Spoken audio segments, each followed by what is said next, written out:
In the unforgiving heart of the Montana Territory, where the wind whispers secrets of desperation and survival, a woman's life is about to be rewritten by a single sentence. Fleeing a shadowed past from the civilized East, she finds herself at the mercy of a brutal blizzard and a man just as harsh as the land he commands. He is a rancher, his heart encased in ice from a tragedy he never speaks of. She is a lady with nothing left but a secret that could get them both killed.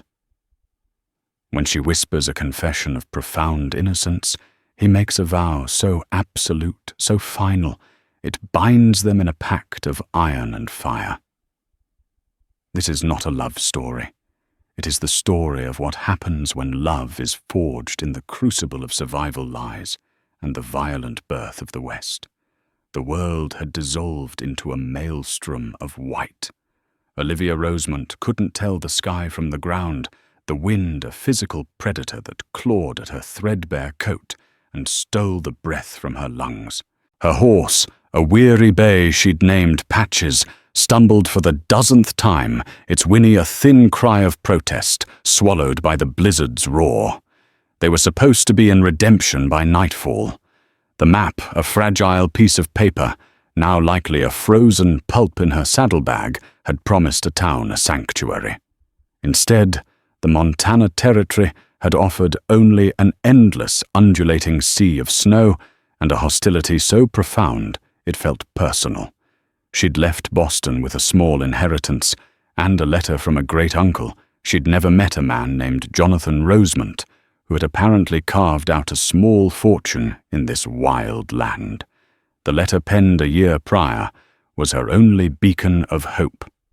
Her parents, victims of a swift and cruel influenza, had left her with little more than memories, and a predatory distant cousin, Leland Monroe, who had made his intentions to absorb her family's shipping assets, and her, along with them, uncomfortably clear. Fleeing his suffocating grasp felt less like a choice, and more like a basic act of survival. Now survival seemed a laughable luxury. Patches went down a final shuddering collapse. Olivia was thrown clear her body, sinking into a deep drift that cushioned the fall, but trapped her in its frigid embrace. Panic, cold and sharp, pierced the numb exhaustion. No, Patches, get up!" She cried, her voice a feeble thing. The horse only groaned its breath, pluming in a weak cloud. Its leg was bent at an unnatural angle. A sob caught in her throat, freezing on her lips. She was alone, utterly and completely. She pushed herself up the snow, greedily sucking at her boots. She had to move. To stop was to die.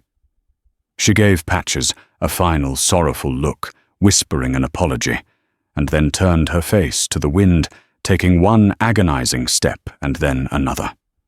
She had no direction, no hope, only a primal instinct to fight the encroaching darkness. The cold was a sedative, lulling her senses. The roaring wind began to sound like a distant lullaby. Her limbs grew heavy, her thoughts sluggish. She was sinking into a dream of a warm hearth and her father's laughter, when a new sound cut through the gale, a low rhythmic thudding. Hoofbeats, heavy ones. A shape emerged from the blinding white, a titan of a man on a horse, as black as midnight.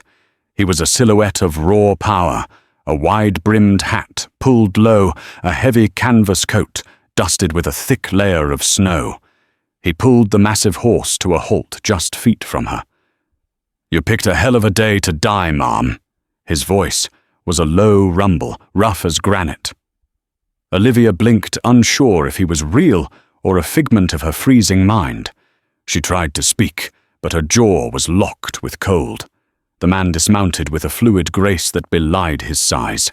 He moved toward her, his steps sure-footed in the treacherous snow. Up close, his face was all hard angles and shadows. His eyes, a startling pale grey, like a winter sky.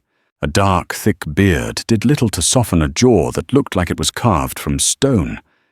He looked down at her, his expression unreadable.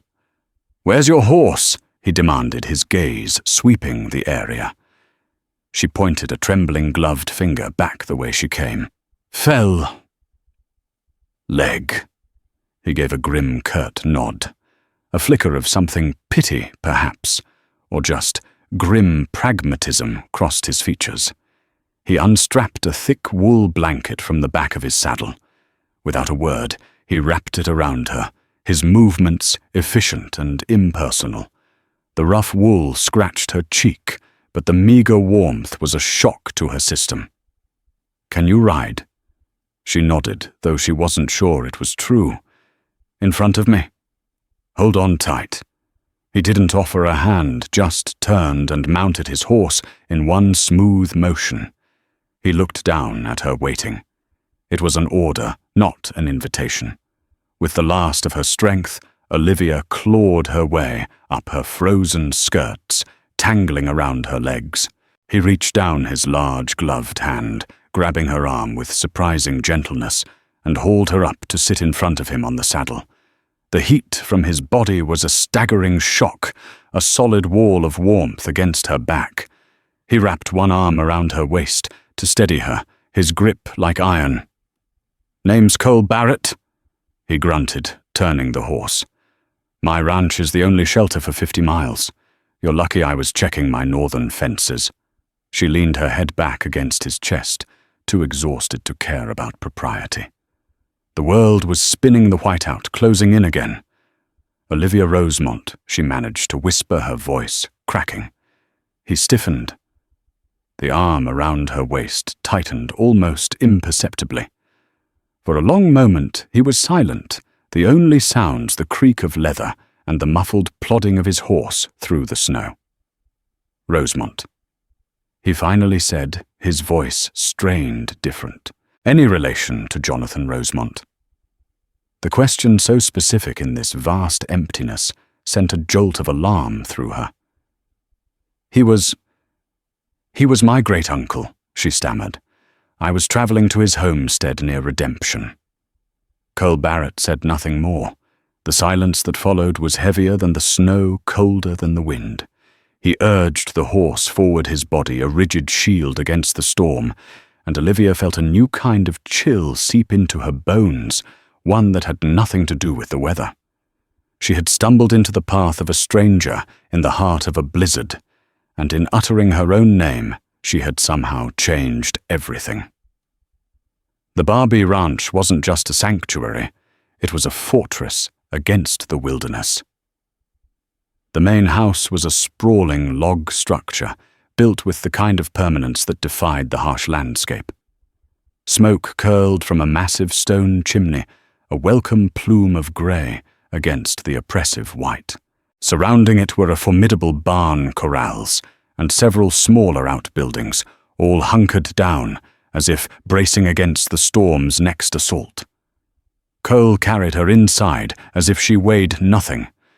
The sudden warmth of the great room was dizzying. A fire roared in a stone hearth large enough to stand in, casting flickering shadows on dark wood walls and simple sturdy furniture.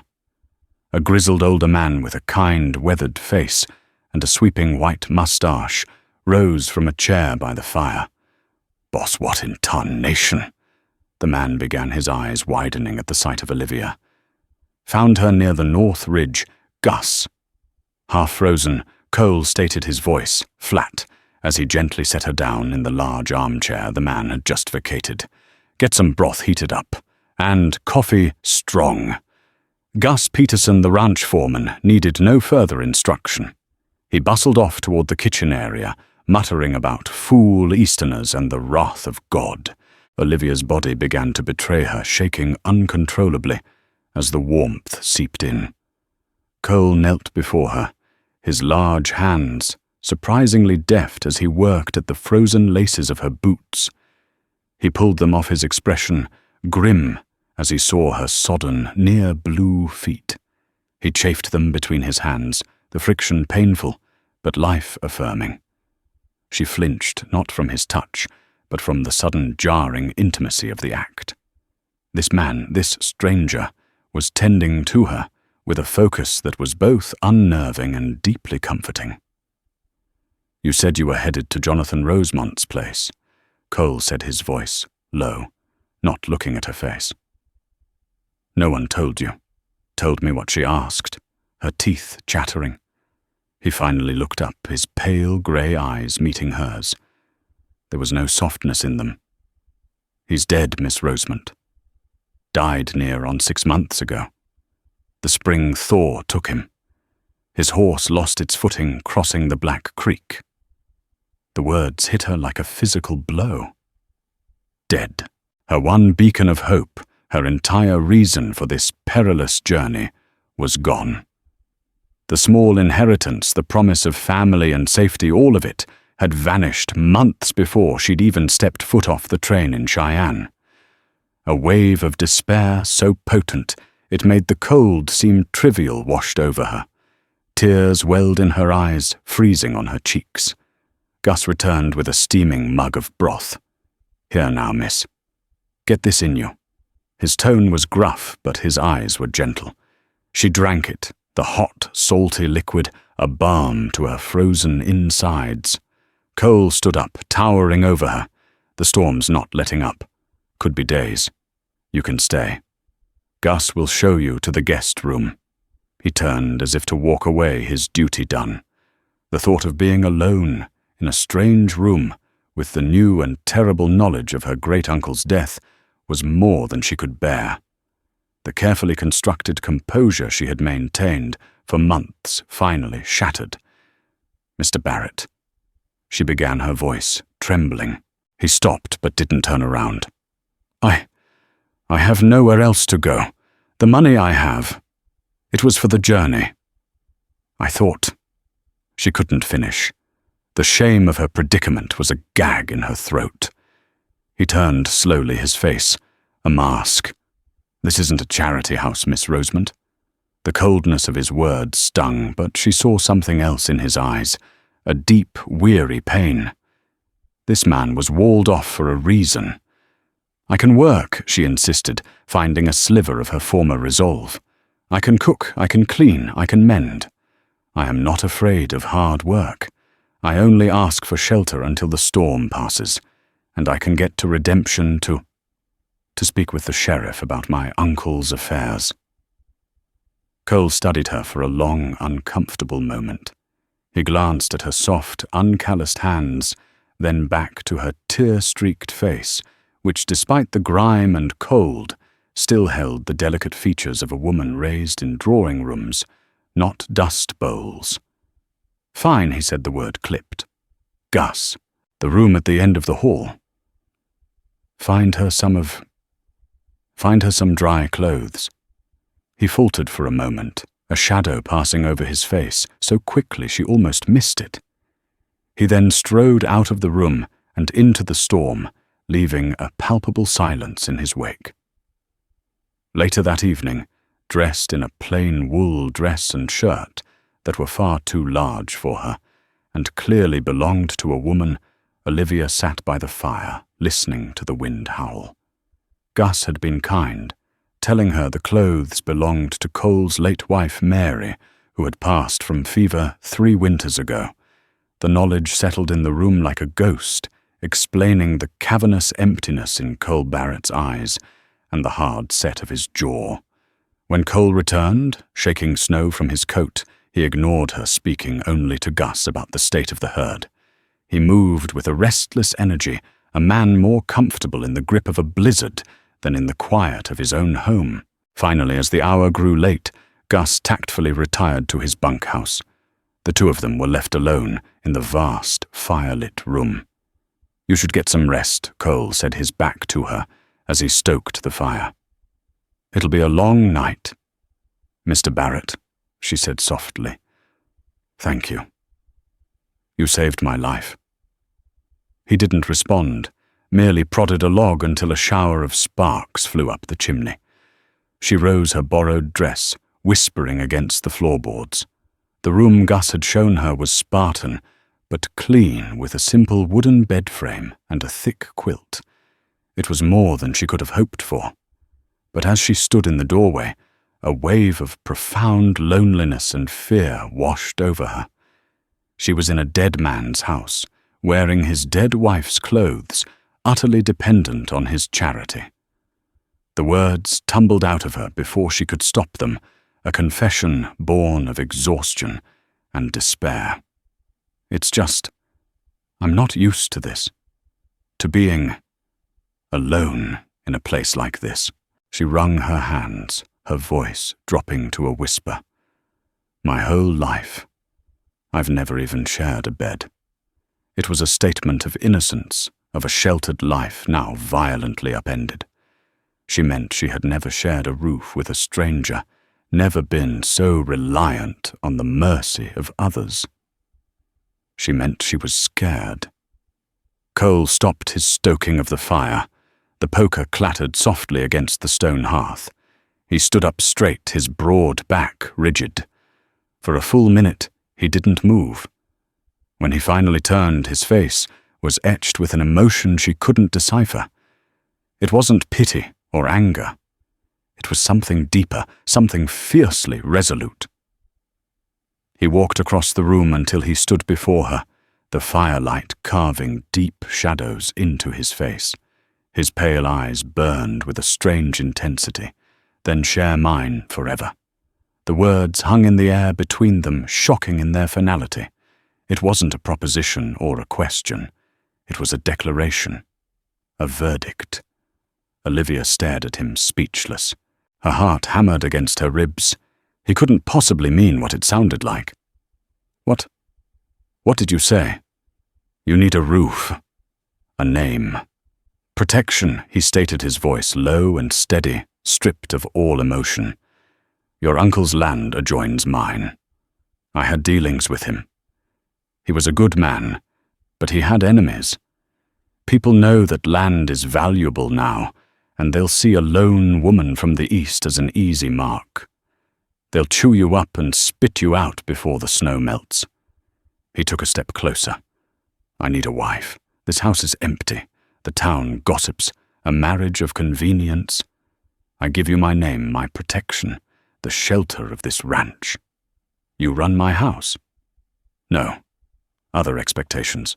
He paused, letting the last words land with deliberate weight. It's a business arrangement.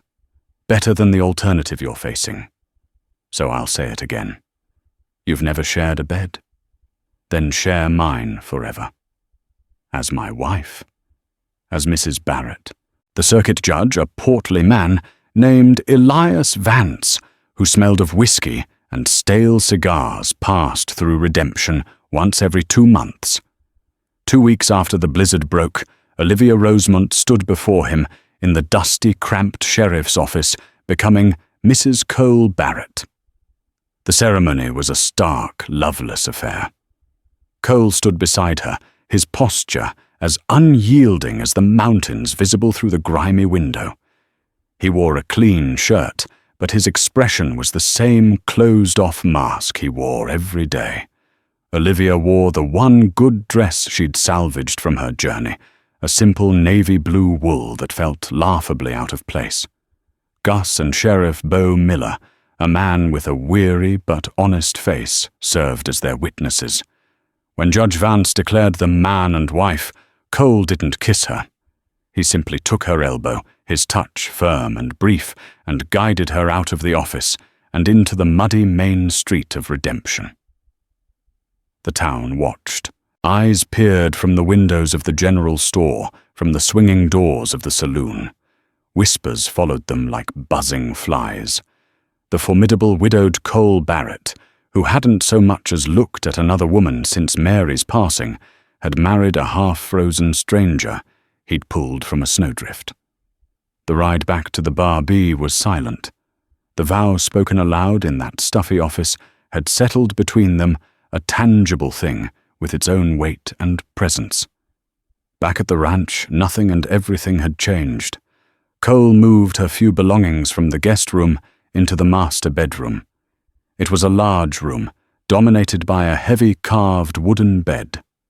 Mary's presence was a faint echo in the scent of dried lavender in a dresser drawer, and a small silver-backed brush left on the vanity. "You take the bed," Cole said, his voice gruff as he placed her small valise at its foot. "I'll take the cot in my study," as agreed. And so their strange marriage began. Olivia threw herself into her role with a fierce determination, eager to prove her worth.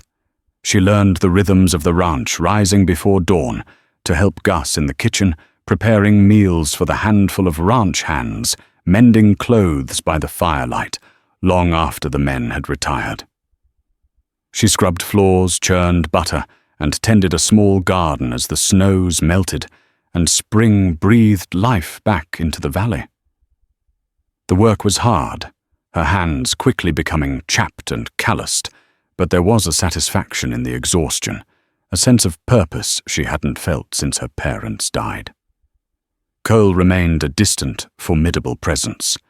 He was the first one out in the morning and the last one in at night. He treated her with a detached courtesy, always calling her Mrs. Barrett in front of the men. They were like two planets orbiting the same sun, held in place by a shared gravity, but never touching. Yet there were moments, small cracks in the armor he wore. One afternoon, while she was struggling to hoist a heavy sack of flour, he appeared silently behind her, taking it from her arms without a word. Their fingers brushed, and a jolt, unexpected and warm, shot up her arm. He didn't acknowledge. It simply placed the sack on the counter and left. Another time, a local rancher named Hank Dawson came to call. Dawson was a large, brutish man with small, greedy eyes and a reputation for bullying his neighbors over land and water rights. He'd been a thorn in Cole's side for years. He swaggered into the great room, his spurs scratching the wooden floor, and let his gaze linger on Olivia with an oily appraisal. Well, Barrett Dawson drawled a smirk on his face. "Heard you found yourself some new stock. Prettier than the last one, I'll give you that." Before Olivia could even process the insult, Cole moved. He crossed the room in 2 long strides, his body a coiled spring of menace. He didn't raise his voice. He didn't have to. "The last time you spoke my wife's name, Dawson, you were spitting up a tooth. Get off my land. And if you ever look at Mrs. Barrett like that again, you'll be swallowing the rest of them." The threat was delivered in a low, chilling monotone. Dawson's bravado evaporated. He paled, muttered a curse, and backed out of the house. Cole stood there for a long moment, his back to her, his fists clenched at his sides. He had defended her honor, his wife's honor, with a ferocity that stunned her. The marriage might be a convenience, but the name he had given her was not. The seasons began to turn. The vibrant green of spring deepened into the sun-scorched gold of summer. Olivia found a tentative friendship with Molly O'Malley, the spirited, red-headed daughter of the town blacksmith. Molly's forthright questions were a refreshing change from the hushed gossip. "So what's it really like being married to the ghost of Black Creek Valley?" Molly asked one day as they sat on the porch of the general store. Olivia offered a small smile. "He's a good man, Molly. He's honorable." "Honorable?" "He's as cheerful as a cornered badger," Molly retorted, but her eyes were kind. "Still, he looks at you sometimes, when he thinks no one's watching, like he's trying to solve a puzzle he's not sure he wants the answer to." Olivia had seen those looks, fleeting glances across the dinner table, a longer-than-necessary gaze when she was laughing with Gus. They were looks of profound confusion, as if her presence in his house, in his life, was a constant, unsettling surprise. The puzzle of Jonathan Rosemont's land remained. As Cole had predicted, her great-uncle's property, which shared a long border with the Bar B, was more valuable than she'd imagined.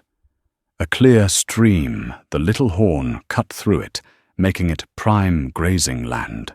Sheriff Miller had confirmed that, as Jonathan's next of kin, the land was hers, but the paperwork from the territorial office was slow in coming. And people were interested. Hank Dawson had already made a laughably low offer, which Cole had rejected on her behalf without even consulting her. One sweltering evening in late July, a horse went lame in a far pasture. Cole and Gus worked on it by lantern light in the barn. Olivia brought them out a pitcher of cool water. As she entered, she heard Gus's low voice. "You can't keep living like a ghost in your own house, son." "I'm not." Cole's voice was a low growl. "The hell you aren't. You sleep on a cot while your wife sleeps 20 feet away.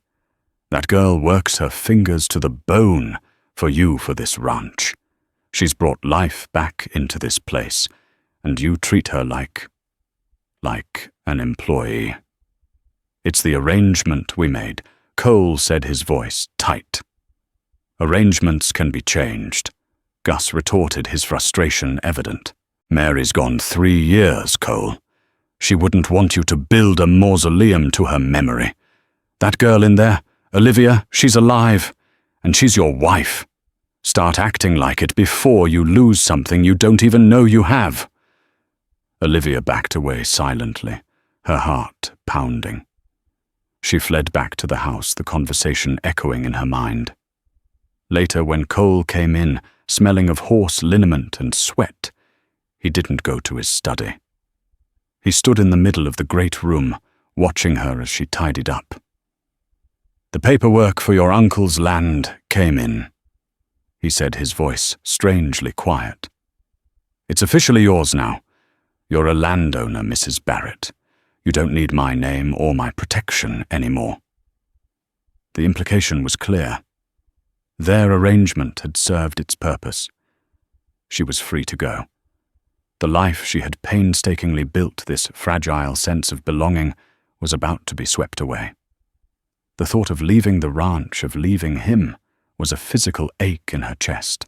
She looked at him, at this powerful, broken man who had saved her, married her, and held her at arm's length. She saw the conflict in his eyes, the war between his past grief and his present reality. "Is that what you want, Cole?" she asked, using his first name for the first time without the shield of formality. He stared at her, the silence stretching. The crickets outside chirped their nightly song. The fire crackled. He took a hesitant step toward her. "I don't know what I want," he admitted, his voice raw, with an honesty that stripped her bare. And in that moment, Olivia knew this marriage of convenience had become something far more complicated and far more dangerous for both of them. The arrival of the strangers coincided with the first chill of autumn. They came on the afternoon stagecoach, 2 of them dressed in dark, city-cut suits and bowler hats that looked absurdly out of place against the dusty backdrop of redemption. They didn't look like cowboys or prospectors. They carried themselves with an air of quiet, predatory confidence that set the entire town on edge.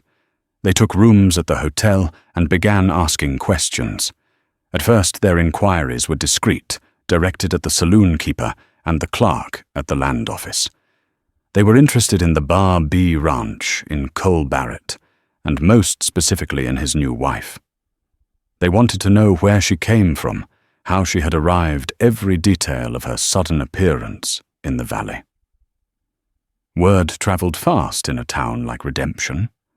Molly O'Malley was the first to bring the news to Olivia, riding out to the ranch under the pretense of borrowing a cup of sugar. "They're not lawmen," Olivia Molly said, her voice low as they sat at the kitchen table. "They feel different, colder. One of them, a man with a scar above his lip, he asked me about you. Asked if you ever mentioned Boston, or a man named Leland Monroe." The name hit Olivia like a physical blow. Leland Monroe, the cousin whose polite overtures had quickly morphed into suffocating possessiveness, the man she had fled. The blood drained from her face. She had been so consumed with surviving the West, she had foolishly allowed herself to believe she had outrun her past. "What's wrong?" Molly asked, seeing her friend's terror. "Who is this man? He's—" A relative. Olivia whispered, her hands trembling. He wanted to control my family's estate after my parents died. He wanted to control me. The truth was far uglier. Leland wasn't just greedy, he was obsessive. He had viewed her not as a cousin to be cared for, but as a beautiful asset to be acquired along with the shipping ledgers and property deeds. His letters had grown more demanding, his unannounced visits more frequent, his tone shifting from one of feigned concern to unveiled threat. He had spoken of marriage as an inevitability, a merging of fortunes that was her duty, her flight. West hadn't just been about escaping poverty. It had been about escaping a cage. That night she couldn't sleep. The security she had painstakingly built at the Bar B now felt like a fragile pane of glass, about to be shattered. Every creak of the house, every howl of the wind sounded like a footstep in the dark. Cole was still sleeping on the cot in his study, a door and a hallway between them that had once felt like a respectful distance, but now felt like an impassable chasm. She needed to tell him. She had to, but how? How could she explain that she hadn't just brought herself to his door, but also a danger she couldn't name and didn't fully understand? Their marriage was a business arrangement. His protection was for a lone, destitute woman, not for a fugitive from a wealthy, obsessive man from the East. Admitting the truth felt like a violation of their contract. Her chance came, or was forced upon her, 2 days later. She had ridden into town for supplies. As she was leaving the general store, one of the men, the one with the scar, stepped out from the alleyway, blocking her path. "Miss Rosemont," he said, his voice smooth and cold. He ignored the wedding band on her finger. "A long way from Beacon Hill, aren't we?" Olivia's heart leaped into her throat. "You're mistaken," she said, trying to push past him. He moved with her a subtle, menacing dance. "Oh, I don't think so. Mr. Monroe has been worried sick about you. He's a very influential man. He sent us, Mr. Peters and myself, Mr. Jones, to escort you home. He's forgiven your impulsive little adventure." "I am home," Olivia said, her voice gaining a strength she didn't feel.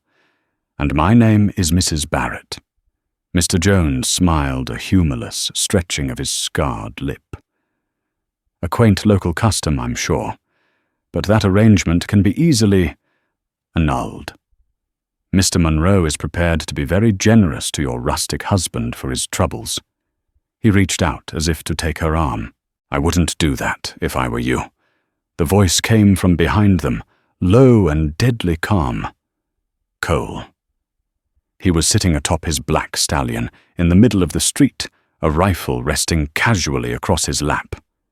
He must have followed her into town. His pale grey eyes were fixed on Mr. Jones, and they were as cold and hard as river stones. Mr. Jones slowly dropped his hand. His partner, Mr. Peters, materialized from the saloon doorway, his hand hovering near the jacket of his coat. "This is a private family matter, friend," Mr. Jones said, trying to regain his composure. "My wife is my family," Cole replied, his voice flat. "And you are on your way to being a private matter for the undertaker. You have until I count to 3 to remove yourselves from my wife's path. 1. The 2 men exchanged a look. They were city thugs used to back alleys and hired muscle, not this kind of open, sun-drenched menace. They were not gunmen, not in the Western sense. They saw in Cole's eyes a complete lack of hesitation. He wasn't threatening. He was stating a fact. 2. Mr. Jones and Mr. Peters backed away, their city-bred confidence dissolving under the weight of Cole's gaze. They turned and walked briskly back toward the hotel. Cole didn't lower the rifle until they were gone. He dismounted and walked over to Olivia, his face an unreadable mask of granite. "Get on your horse," he said, his voice tight with a controlled anger she had never heard before. "We're going home." The ride back was the longest of her life. The silence was thick with unspoken questions and her own suffocating guilt. He knew. He didn't know everything, but he knew she had lied, if only by omission. He knew she had a past that had just shown up with threats and smug smiles.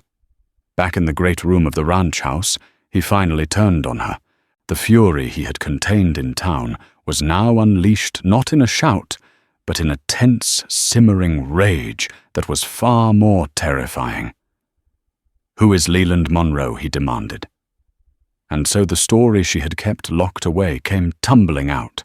She told him everything about her parents' death, the shipping company, the pressure from Leland, his obsessive nature, the veiled threats. She told him how she felt like property he was trying to claim, and how running away seemed like her only option. "I didn't tell you because I was ashamed," she finished, her voice a raw whisper. "And I was afraid. Our arrangement. It didn't include this. You offered to protect me from being a lone woman in the West, not from him." Cole listened, his expression hardening with every word. When she was done, he paced the room like a caged wolf. "So you lied to me." "I didn't lie. I omitted. You stood in front of a judge and took my name, knowing you were dragging a storm down on my head from 1,000 miles away. You made me a player in a game I didn't even know existed." He snapped his voice, finally rising. "I offered you my name, my home, and you offered me nothing but a lie." The accusation, though partially true, was also deeply unfair. "Nothing," she cried, stung to the core. "I have given you everything I have. I have worked day and night to make this place my home, our home. I may not have brought a dowry, Cole, but I brought myself, and I have been an honest and true partner to you in every way our arrangement demanded." "The arrangement is void if it's based on a falsehood," he shot back. "My wife, Mary, she was the most honest person I ever knew. We built this ranch on honesty, on trust." The mention of Mary was a new, cruel kind of blow. He was comparing her to a ghost, and she was coming up short. The fight, the first real terrible fight of their marriage, had finally erupted, and it was tearing them apart. He saw her as a liability, a bringer of trouble from a world he despised, and she saw his rigid honor as a wall she could never hope to scale. "Then what do you want me to do?" she asked, her voice breaking. "Do you want me to leave?" He stopped pacing and stared at her, the anger in his eyes, warring with something else, something that looked suspiciously like fear. The question hung in the air, the same question he had posed to her weeks ago. But this time, the stakes were infinitely higher. "I don't know," he said, his voice dropping to a gravelly whisper. And that Olivia realized with a sinking heart was the most devastating answer of all. The days that followed the confrontation were colder than the blizzard that had first brought them together. A thick, unbreachable wall of silence stood between them. Cole was a phantom in the house, rising before she woke, and returning long after she'd retired to the lonely master bedroom. He spoke only when necessary, his words clipped and devoid of any warmth. The easy camaraderie that had begun to grow, the shared glances and small kindnesses, had vanished, replaced by the sting of betrayal and the ache of misunderstanding. Olivia felt his withdrawal like a physical wound. She had misjudged him. She thought the foundation of their arrangement was protection, a mutual benefit. She realized now that for Cole it was built on something far more personal honor. In his mind, she had dishonored their vow by withholding the truth. He was a man who lived by a strict, unwritten code, and she had broken it. Meanwhile, the shadow from the east grew longer. Mr. Jones and Mr. Peters did not leave redemption. They were patient men. They were seen talking to Hank Dawson in the saloon, their heads bent close together over a bottle of whiskey. Gus, his face etched with worry, reported back to the ranch. "Dawson's been sniffing around your uncle's deed at the land office," Gus told Cole one evening, pointedly ignoring Olivia, who was standing nearby. "And those city fellas are paying him for his time. They're stirring up trouble, Cole. Spreading rumors that your marriage is a sham, that you're holding the girl against her will to get her land." Cole's jaw tightened. "Let them talk. Talk is cheap," Gus countered. "But Dawson's not. He's buying drinks for every down-on-his-luck ranch hand and drifter in town. He's building a posse of malcontents, and those Pinkerton types are funding it. The pieces were falling into place. Leland wasn't just sending men to fetch her. He was waging a campaign. He couldn't force her back east legally, not now that she was a married woman and a landowner. So he would use Dawson as his hammer to break Cole, to isolate them, and to make her life in Montana so unbearable that returning to Boston would seem like a mercy. The pressure began to mount. The Barbee's usual suppliers in town suddenly had excuses. Fences were cut on the southern pasture, allowing a dozen head of cattle to wander off.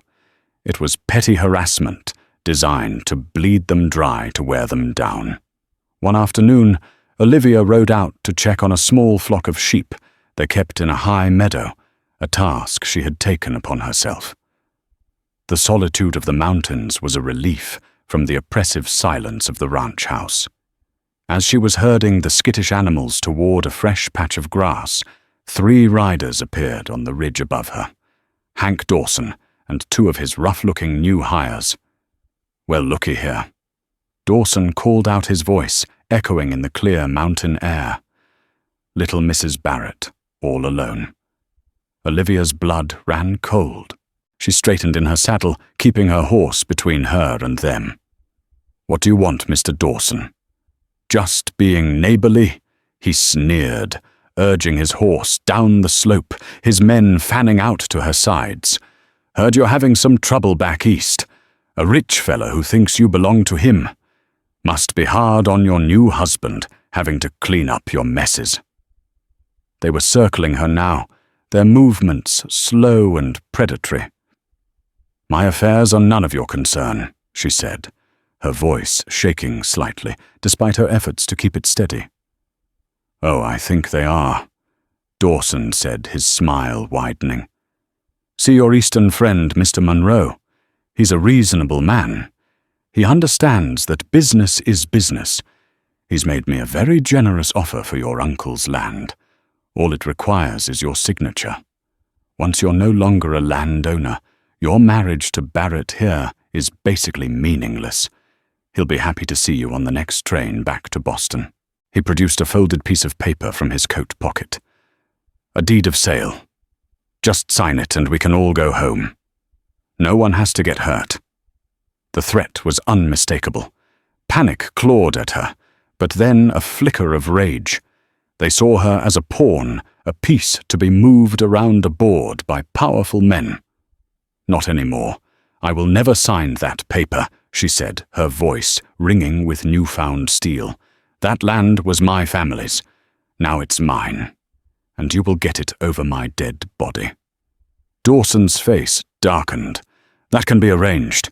He lunged his horse forward, reaching for her reins. Olivia reacted on pure instinct. She yanked her horse back, wheeled it around, and kicked it into a gallop, fleeing down the treacherous mountain path. The men gave chase, whooping and hollering like boys chasing a rabbit. She was a decent rider, but they were better their horses, more sure-footed on the rocky terrain. Dawson was gaining on her. She could hear his horse's labored breathing just behind her. She risked a glance back and saw him drawing a pistol. Not to shoot her, she realized with a fresh wave of terror, but to shoot her horse. Suddenly, a rifle shot cracked through the air, sharp and deafening. It didn't come from Dawson. It came from a rocky outcropping above the trail. Dawson's hat flew from his head, a neat hole punched through the crown. That was a warning. Dawson Cole's voice boomed across the valley. The next one goes between your eyes. Cole was there, a figure of righteous fury, his rifle steady in his hands. Dawson and his men reined in their horses, their faces a mixture of shock and fear. They had been so focused on their prey, they hadn't seen the hunter. Dawson stared up at Cole, then back at Olivia. He spat on the ground. "This ain't over, Barrett," he snarled before turning his horse and retreating back up the trail, his men trailing behind him. Cole scrambled down from the rocks, his face pale with fury and fear. He rushed to her side, his hands checking her for injuries, his touch urgent and rough. "Are you hurt? Did they touch you?" "No, I'm all right," she whispered, her body trembling with adrenaline. He held onto her shoulders, his grip tight, his grey eyes burning into hers. All the anger from their fight, all the cold silence was gone, replaced by a raw, unfiltered terror. "What in God's name were you thinking, riding out here alone? I was just checking the sheep. I didn't think—" "You didn't think," he roared, his control finally snapping. "They could have killed you. Or worse. And for what? For a piece of land? It's not just land," she cried, tears of fear and frustration streaming down her face. "It's the only thing I have left that is mine. The only thing I didn't have to ask you for. Don't you understand? All I have ever done is be passed from one man's care to another. My father. Leland you that land is my own." Her words struck him silent. He stared at her, truly seeing, perhaps for the first time, the desperate fight for identity beneath her ladylike exterior. His grip on her shoulders softened. "It's ours," he said, his voice dropping to a hoarse whisper. "When you took my name, what's mine became yours, and what's yours became mine. That's how it works. That's what the vow means." He pulled her against him, a sudden, desperate embrace that stole the breath from her lungs. He buried his face in her hair, his body shuddering with the aftermath of his fear. "Damn you, Olivia," he murmured into her hair. "Damn you for making me feel this way." She clung to him, her face pressed against the rough fabric of his shirt, inhaling the scent of pine leather, and him. The wall between them hadn't just cracked. It had been blown to pieces by the violence of the day. This wasn't about a contract anymore. It wasn't about honor or lies. He had been terrified of losing her. And in that terrifying moment of reckoning on the mountainside, they both finally understood the truth. Their marriage of convenience had become inconveniently real. The confrontation on the mountain was a declaration of war. Leland Monroe arrived in redemption himself, exuding a cold city wealth that promised trouble. He didn't bother with subtlety, immediately partnering with Hank Dawson and using his fortune to transform Dawson's local thugs into a small, well-armed private army. His attack was simple and brutal. He laid a fraudulent claim to the Little Horn stream that ran through Olivia's property, threatening to dam it and cut off the lifeblood of the Bar B ranch. It was a siege. "He's trying to provoke me into a gunfight," Cole said grimly, as he, Olivia, and Gus planned their response in the ranch house. The air was thick with tension. "He wants to be able to claim self-defense. We have to fight smart, not hard." Their chance came via a smuggled message from Molly O'Malley. Monroe Dawson and most of their hired guns were planning to ride out at dawn to physically dam the creek, leaving the town of Redemption largely undefended. It was the opening they needed. Before the sun rose, Cole and his men moved like ghosts, not toward the creek, but toward the sleeping town. While his hand secured the telegraph office and livery stable, Cole, Olivia, and Gus went straight to Sheriff Miller's office. The sheriff, an honest but overwhelmed man, paced his small office. "Cole, my hands are tied," he insisted. "I can't arrest a man for filing a water claim, even a bogus one." "You don't have to," Olivia said, her voice steady as she stepped forward. She placed her father's small, leather-bound ledger on the sheriff's desk. "But you can arrest him for this." Miller looked at her confused. "Leland wasn't just trying to control my inheritance," she explained, her voice clear and strong. "He was embezzling from my father's shipping company for years. This book has the proof, fraudulent accounts, forged signatures, everything. My father was getting suspicious just before he died. When I fled Boston, Leland wasn't just losing a bride, he was losing the cover for his crimes." Just as the weight of her words settled in the room, the office door burst open. Monroe's 2 city men, Mr. Jones and Mr. Peters, stood with guns drawn left behind as an insurance policy. The book Jones ordered his eyes cold. Cole reacted instantly, shoving the heavy oak desk forward into the 2 men. As they stumbled back, Gus slammed the door shut and dropped the bar in place. A gunshot splintered the wood. The small office erupted in a deafening roar of smoke and gunfire. When it cleared moments later, the 2 Easterners were down and Cole had a fresh bullet wound in his arm, but the ledger was safe. Embezzlement, fraud, and now attempted murder of a lawman, Sheriff Miller, said, his face a grim mask as he grabbed his shotgun. "I think I've got all I need. Let's go pay Mr. Monroe a visit." They found Monroe and Dawson at the creek, just as Molly's message had predicted. They were overseeing the start of their work, a smug look of victory on Monroe's face.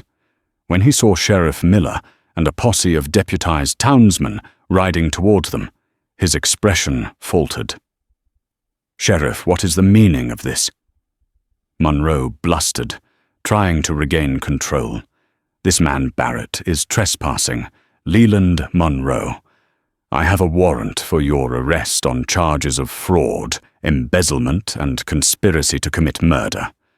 Miller announced, his voice carrying over the gurgle of the stream. Monroe's face went white. He looked at Dawson for support, but the hired bully was no fool.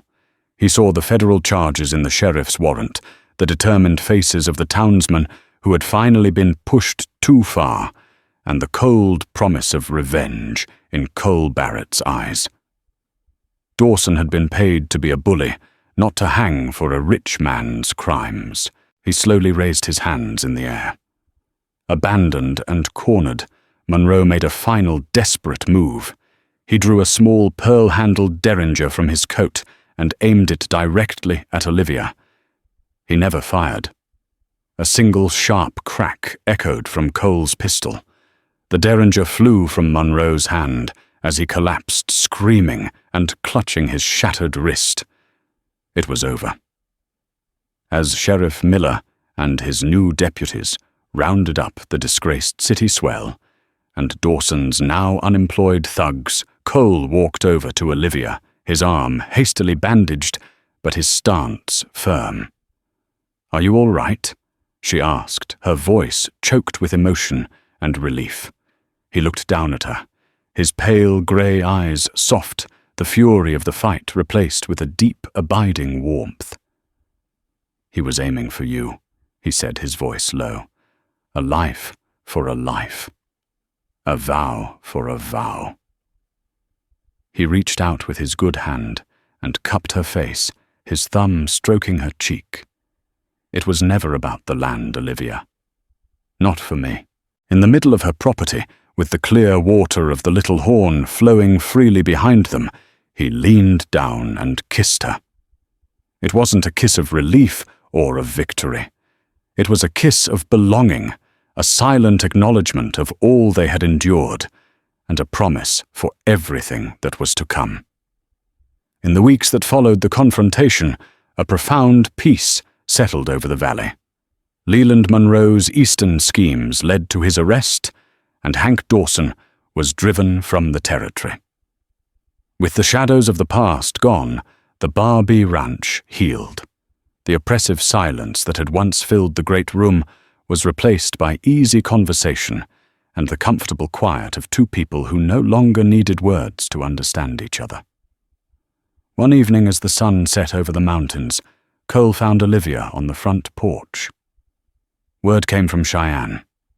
He said, his voice a low rumble. "Your family's shipping company in Boston. It's solvent and it's all yours now. You could go back." Olivia looked out at the sprawling ranch lands that had become her world. "I'm already home," she said softly. A genuine smile touched Cole's eyes. He took her hand, his calloused palm enveloping hers. "I have a confession," he admitted. "The day I found you in the storm, I didn't just stumble upon you. I'd heard in town that a Miss Rosemont was due on the stage, and I knew no one could survive that blizzard. I went out looking for you, Olivia." Tears pricked at her eyes. He hadn't just saved her by chance. He had sought her out. "And my proposal," he went on, his voice raw. "It was selfish. After my first wife died, this house was just a building full of ghosts. The moment you arrived, it felt alive again. I asked you to share my life because I was terrified that if you left, you'd take that life with you." Later that night, he didn't go to the cot in his study. He came into their room and stood before her, the space between them finally cleared of all ghosts and misunderstandings. "I made you a vow once, out of convenience and desperation," he said, his voice thick with emotion. "I want to make it again for the right reasons. Olivia Barrett, will you share my life, my heart? Will you truly be my wife in every way?"